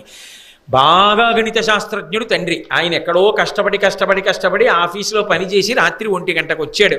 పలహారం కూడా వద్దులే బాయ్, ఇవాళ తాగలే, కాస్త పల్లరసమి తాగి పడుకుంటారు, చాలా బడలికగా ఉంది, తల పగిలిపోతోంది అన్నాడు. ఏ వాడి కళ్ళలా ఉబ్బున్నాయే, ఏమైంది, కొట్టావా అన్నాడు. నేను కొట్టలేదు, ఒక లెక్క రాలేదు. పోను నువ్వు చేసి పెట్టపోయావా అన్నాడు. నేను చేసి పెట్టడానికి ప్రయత్నించాను, నాకు రాలేదు, మీరైతే చటుక్కుని చేస్తారని. ఇంత ఏడ్చాడా, ఎందుకు అన్నాడు. ఆ లెక్క రేపు చూపించకపోతే వాడికి తరగతి గదిలో అవమానంట. ఇంతకాలం ఇంత బాగా 100కి 100 తెచ్చుకున్నవాడివి నువ్వు ఈ లెక్క చేయలేకపోయావా అని అంటే అవమానం కదా అని ఏడుస్తూ పడుకున్నాడు.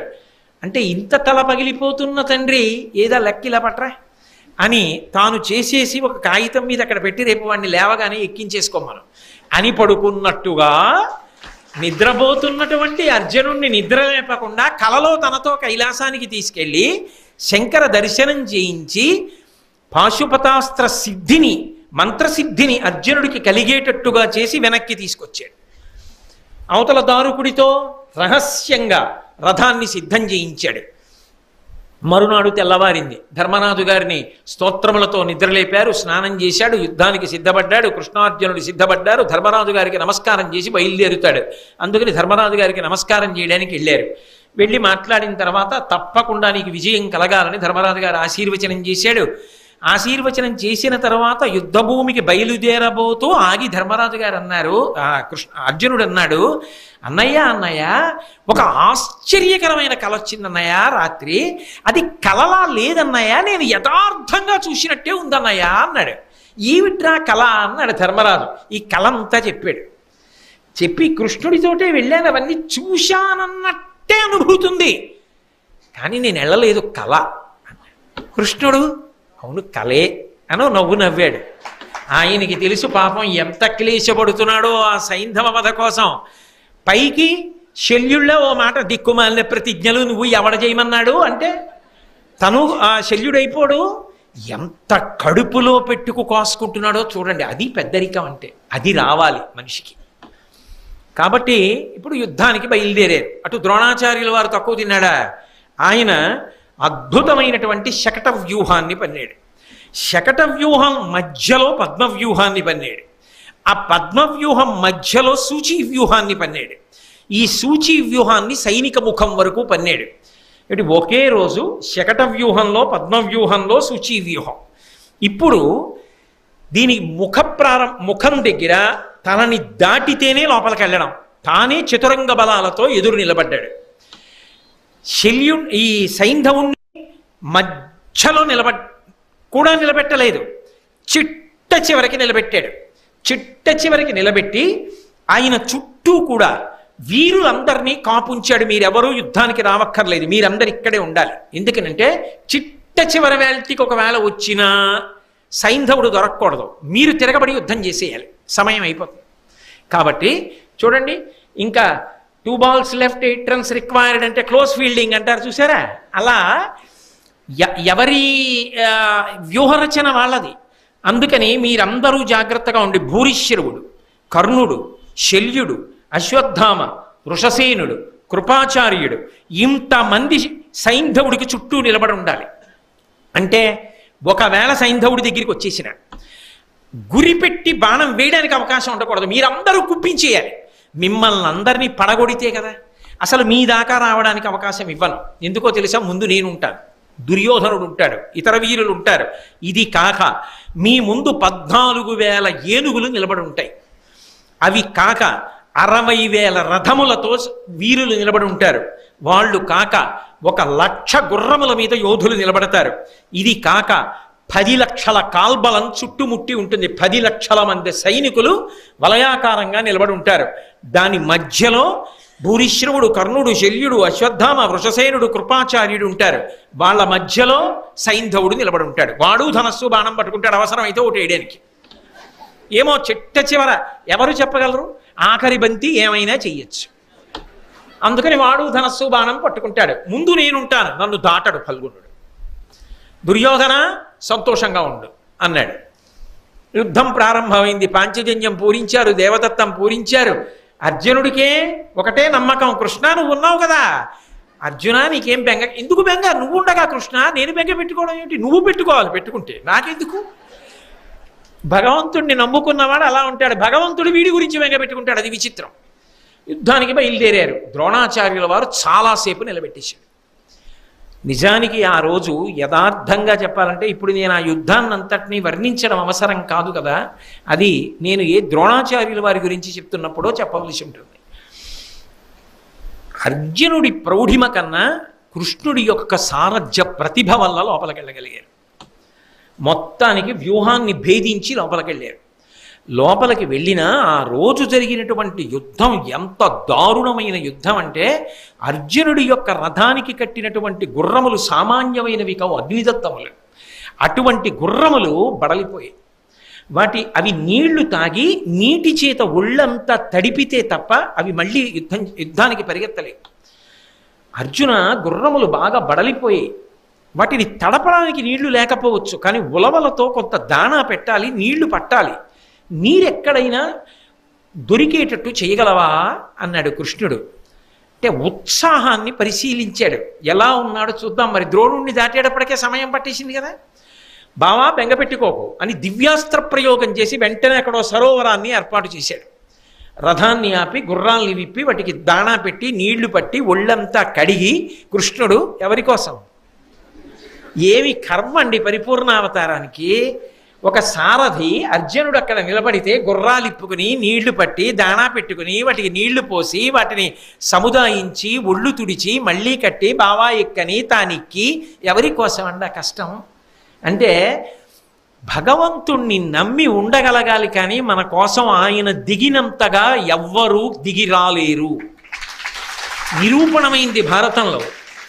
వాటికి నీళ్లు పట్టి దాణా పెట్టి కట్టి మళ్ళీ రథం ఎక్కించి యుద్ధం ప్రారంభమైంది. రివీర భయంకరుడై యుద్ధం చేస్తున్నాడు అర్జునుడు. దుర్యోధనుడికి ఎక్కడ లేని కోపం వచ్చింది. ద్రోణాచార్యుల వారి దగ్గరికి వెళ్ళాడు. మీరు ఇవాళ నన్ను మన్నించవలసి ఉంటుంది, నేను సమయం దాటినా కూడా. కాబట్టి ద్రోణాచార్యుల వారి దగ్గరికి దుర్యోధనుడు పరిగెత్తుకెళ్ళాడు.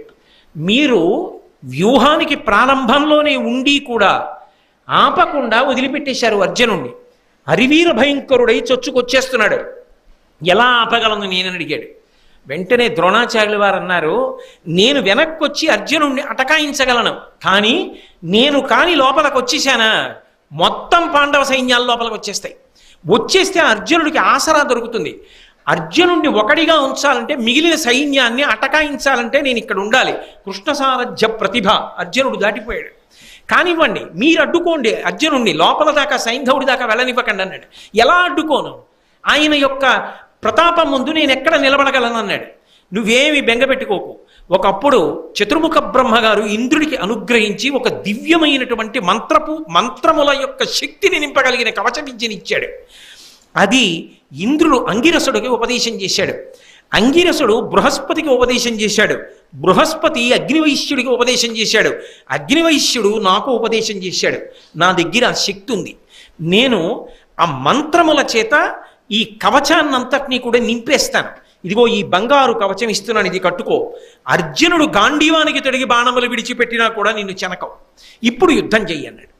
దుర్యోధనుడు ఆ కవచాన్ని ధరించి అర్జునుడి మీదకి యుద్ధానికి వచ్చాడు. అర్జునుడు గాంధీవానికి బాణములు సంధించి పుంఖానుపుంఖలంగా విడిచిపెడుతున్నా సరే గిరిపయోగములై పడిపోతున్నాయి. ఆశ్చర్యపోయాడు అర్జునుడు. ఏమిటి దుర్యోధనుడిని దాటలేకపోతున్నావు? ఇంత గొప్ప యుద్ధం చేసేస్తా, కావలసింది సమయం అయిపోవాలి, ఇంత గొప్ప యుద్ధం ఎందుకు చేస్తున్నాడు అన్నాడు. అంటే కృష్ణుడు అన్నాడు, నీ పిడికిలి వంక చూసుకున్నావా? అసలు పూర్వపు శక్తి ఉందా? వెయ్యగలుగుతున్నావా బాణాలు వెయ్యవలసిన దిశకి? ఎందుకు నీకు తడబాటు వస్తోంది? అమాయకమైన జంతువులా నేను, గురులు తప్పి నువ్వు తయారయ్యావా ఏమి? పరిశీలించుకో అన్నాడు. అంటే ఉత్సాహాన్ని రేకెత్తించాడు. అప్పుడు అర్జునుడు అన్నాడు, ఓ నా దోషం కాదు, ఆ కవచంలో ఉంది తేడా. బహుశः మా గురువు గారు ఇచ్చి ఉంటారు. ఒక్క గురువు గారికి తప్ప ఇటువంటి శక్తులు అన్యులకు సాధ్యం కాదు. ఇది మంత్రపూరితం ఈ కవచం. ఈ కవచాన్ని 3 లోకాల్లో ఉన్న వాళ్ళు భేదించలేరు. ఈ కవచాన్ని భేదించగలిగినటువంటి బాణములు నా దగ్గర ఉపదేశం అయి ఉన్నాయి, అస్త్రం. దాన్ని ప్రయోగించి ఆ కవచాన్ని భేదిస్తానని ప్రయోగించాడు. ఇది గురుపుత్రుడు అశ్వత్థామ కనిపెట్టాడు.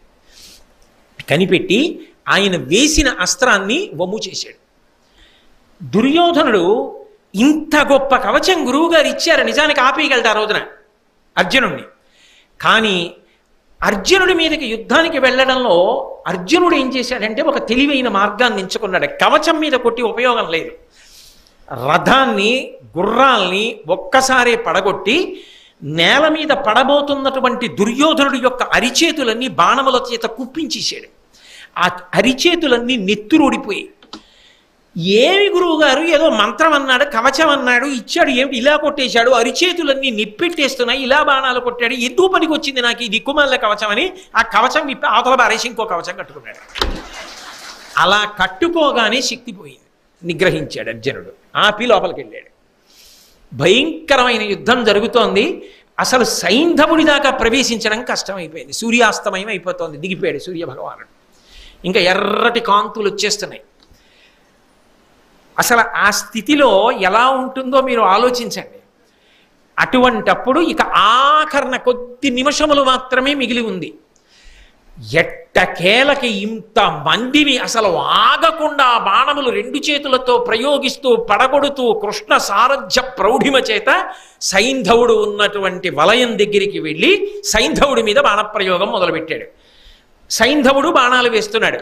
సైంధవుడు ఎక్కడ దొరికిపోతాడోనని మొత్తం ఈ ఎవరెవరిని ద్రోణాచార్యులు వారు కాపుంచాడో ఆ కర్ణుడు, అశ్వత్థామ, కృపాచార్యుడు, బాహ్లికుడు అందరూ ఒక కుమ్మడి బాణాలు వేసేశారు అర్జునుడి మీద. ఆయనకి అసలు సైంధవుడి వైపు గురిపెట్టడానికి ఇంకా అవకాశం దొరకల. కానీ వీళ్లతో యుద్ధం చేస్తే సూర్యాస్తమయం అయిపోతుంది, దిగిపోతున్నాడు భానుడు. ఏదో కొద్ది నిమిషముల వ్యవధి ఉందంతే. ఇంకా ఎలా దొరుకుతాడు సైంధవుడు? అసలు మళ్ళీ వెళ్ళిపోయాడు ఆ మధ్యలోకి. ఇక గురికి కూడా దొరకట్లేదు. ఇప్పుడు వెంటనే కృష్ణ పరమాత్మ చూశాడు. చూసి అన్నాడు, అర్జున, సైంధవుడు నీకు దొరకడు, అయిపోతోంది సూర్యాస్తమయం.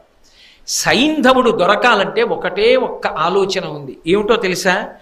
ఇనమండలంబు మరవడను నిరించత దమము పండవోత్తమ, అది గ్రుంకిన చందమైన సైంధవుడును కౌరవ యోధులు కడుం ప్రమదమునన్. నేను ఒక మాయాతిమిరాన్ని, నల్లటి మబ్బుని సృష్టిస్తాను. అది సూర్యుడికి అడ్డెడుతుంది. అది అడ్డు వెళ్ళగానే సూర్యాస్తమయం అయిపోయింది, చీకటి పడిపోయిందని పాండవ వీరు, ఈ కౌరవ వీరులందరూ సంతోషంతో పెద్ద పెద్ద హర్షధ్వానాలు చేస్తూ అటువైపు చూస్తారు. అందరూ యుద్ధం మానేసి ప్రాణాలు దక్కాయిరా, బతికేశానని చెప్పి ఈ పిచ్చాడు సైంధవుడు ఏం చేస్తాడంటే రథం ఎక్కి అటు చూస్తాడు. అలా చూడగానే బాణం వేసి కొట్టాయి తలకాయ, మబ్బు తీసేస్తానన్నాడు. అనగానే అలాగా బావా అంటున్నాడు. ఇంకేం లేదు, కొన్ని క్షణములు మిగిలే అంతే. నల్లటి మబ్బు కమ్మించాడు కృష్ణ పరమాత్మ. సూర్యాస్తమయం అయిపోయింది, చీకటి పడిపోయింది, మేమే గెలిచేసాం, అర్జునుడు ప్రతిజ్ఞను నెరవేర్చుకోవాలని అటువంటి వాటికి సిద్ధంగా ఉంటారు ధర్మం కోసం వీళ్ళు. వీళ్ళందరూ పెద్ద పెద్ద అల్లర్లు చేస్తూ సంతోషంతో కేరింతలు కొడుతుంటే సైంధవుడు విన్నాడు. అబ్బా, సూర్యాస్తమయం అయిపోయింది, బతికేశానని రథం ఎక్కి మెడ నిక్కించి అటు చూస్తున్నాడు. కృష్ణుడు అన్నాడు, అడిగో సైంధవుడు వేసే బాణం అన్నాడు. అనగానే అతడు కని గంధమాల్యార్చితమై తొన మెరయుచున్న సిత శర ముగ్రోద్ధతినీయ డేగ పులుగును గదిగును క్రియ అది హరించ గ్రక్కున శరమున్. వెంటనే అర్జునుడు తన అక్షయ బాణతోణీరంలో గంధాన్ని రాసి పుష్పాల చేత అక్షతల చేత అర్చన చేయబడి గురి తప్పనటువంటి ఒక భయంకరమైన బాణాన్ని గాంధీవానికి సంధించి విడిచిపెడితే ఎక్కడి నుంచో వచ్చినటువంటి డేగ చిన్న పిట్టనెత్తుకుపోయినట్టుగా సైంధవుడి యొక్క తలని తరిగేసి తరిగేయగానే మబ్బు తప్పుకుంది. మళ్ళీ సూర్యోదయం అయింది. ఇంకా ఉంది కాలం, సూర్యాస్తమయం అవ్వలేదు. సూర్యాస్తమయంలో తేడా ఏం చేయలేదు. ఓ నల్ల మబ్బు అడ్డొచ్చింది, అది వాళ్ళు గమనించలేదు. చీకటి పడిపోయింది, అస్తమయం అయిపోయింది అనుకున్నారు. ఇప్పుడు ఆ మబ్బు తప్పింది, కొద్ది క్షణాల వ్యవధి మిగిలింది.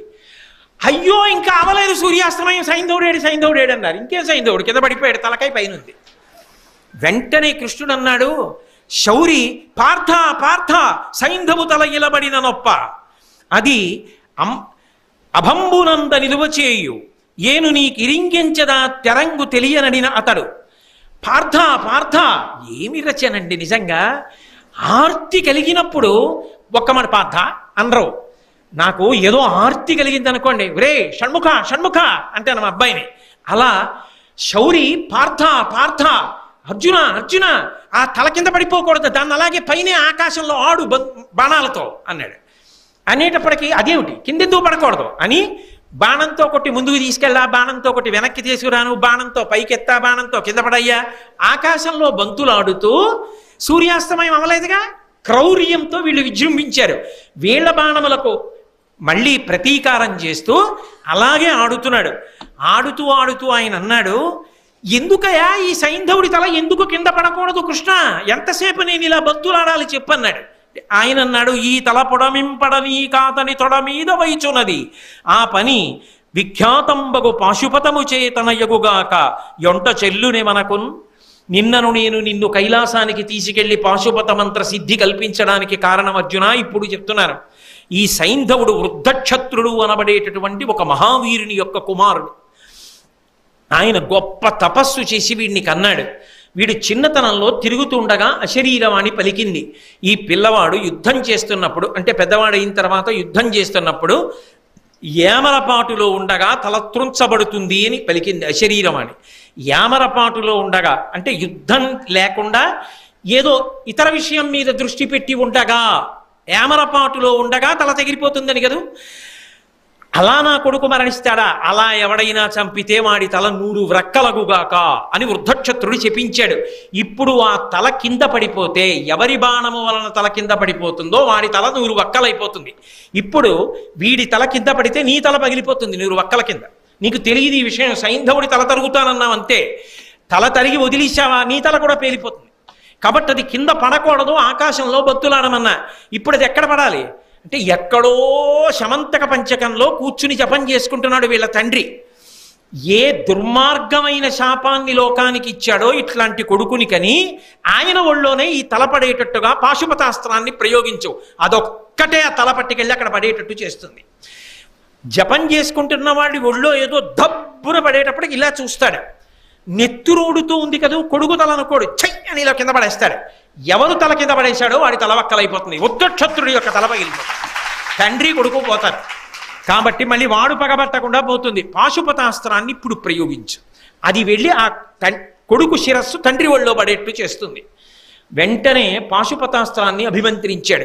బాణము వెంట బాణము, బాణము వెంట బాణము, బాణము వెంట బాణము దాన్ని తోసుకుంటూ శమంతక పంచకానికి తీసుకెళ్లి ఆశ్రమంలో జపంలో ఉన్నటువంటి వృద్ధక్షత్రుడి యొక్క ఒళ్ళో పడేటట్టు కొట్టింది పాశుపతాస్త్రం. చటుక్కున కళ్ళు తెరిచి చూసి చెయ్యి తలని పక్కన పడేశాడు. పక్కన పడైగానే సైంధవుడి తల కింద పడగానే వృద్ధక్షత్రుడి యొక్క తల వ్రక్కలైపోయి ఆయన మరణించాడు. సూర్యాస్తమయం అయిపోయింది.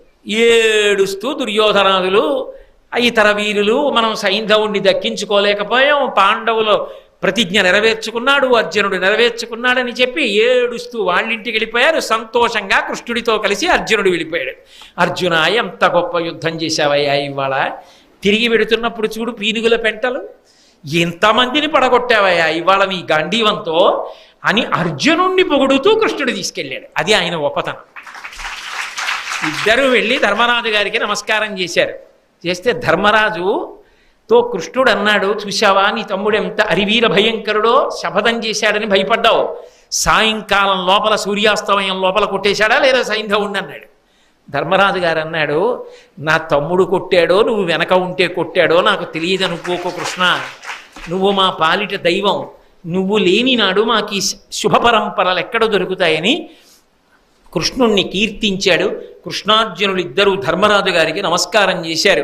ఇన్ని మలుపులు తిరిగినటువంటి ఈ సైంధవ వధలో కృష్ణ పరమాత్మ ఒక రాత్రి నిద్ర కూడా వదిలిపెట్టి అర్జునుణ్ణి కైలాసానికి తీసుకెళ్లి మంత్రసిద్ధినిప్పించి శివకేశవ అభేదాన్ని నిరూపణం చేసి అంత గొప్పగా వ్యూహాన్ని భేదించి పాశుపత మంత్రాన్ని స్ఫురణకి తెచ్చి వృద్ధక్షత్రుడి శాపం వల్ల సైంధవుడి తల కింద పడితే ప్రమాదం జరుగుతుందని పాశుపతంతో మళ్ళీ ఆ తల వెళ్ళి తండ్రి ఒళ్ళో పడేటట్టు కొట్టించాడు. కాబట్టి మహానుభావుడు అర్జునుడు బ్రతకగలిగాడు.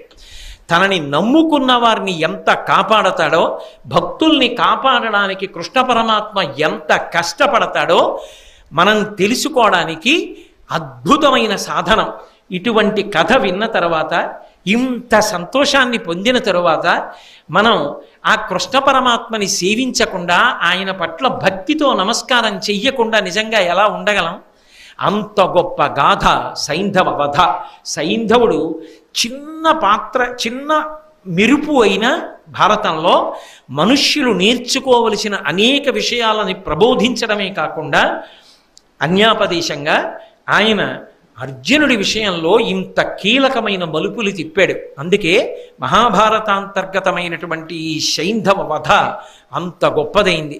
మనందరం కూడా కృష్ణ పరమాత్మకి అనేక వేల నమస్కారములు చేస్తూ ఇంత గొప్ప కృష్ణ సౌలభ్యాన్ని మీరందరూ విన్నారు కనుక ఒక 2 రోజుల పాటు సంతోషంగా మీరందరూ ఉత్సవాలు చేసుకోవడానికి అవకాశం ఇస్తూ సెలవు ప్రకటిస్తున్నాను ప్రవచనానికి.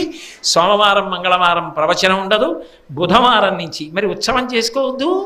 సైంధవుడు పడిపోయిన తర్వాత, కృష్ణుడు అంత విజయం సాధించిన తర్వాత కూడా రేపు నేను ప్రవచనం చేస్తానన్నాను అనుకోండి, మాకు ఉత్సవం చేసుకునే సమయం ఇవ్వమా అని మళ్ళీ మీరే నా మీద తిరగబడతారు. అందుకని మీరు సంతోషంగా గడపడానికి మీకు సమయాన్ని ఏర్పాటు చేస్తూ మళ్ళీ బుధవారం నాడు కలుసుకున్నప్పుడు ప్రతి మనిషి జీవితంలో తెలుసుకోవలసిన అద్భుతమైన విషయములను ఆవిష్కరించిన మహానుభావుడు, ఎవరి పేరు చెప్తే కృష్ణ పరమాత్మ పరవశించిపోతాడో అటువంటి విదురుడి గురించి చెప్పడాన్ని ప్రారంభం చేస్తాను. మంగళాశాసనపరై మదాచార్య పురోగమై సర్వైశ్చ పూర్వైరాచార్యై సత్కృతాయాస్తు మంగళం. మంగళం కోసలేంద్రాయ మహనీయ గుణాత్మనే చక్రవర్తి తనూజాయ సర్వభౌమాయ మంగళం. ఉమాకాంతాయ కాంతాయ కామితార్థప్రదాయినే శ్రీగిరీశాయ దేవాయ బలినాథాయ మంగళం. సర్వం శ్రీ ఉమామహేశ్వర పరబ్రహ్మార్పణమస్తు. స్వస్తి.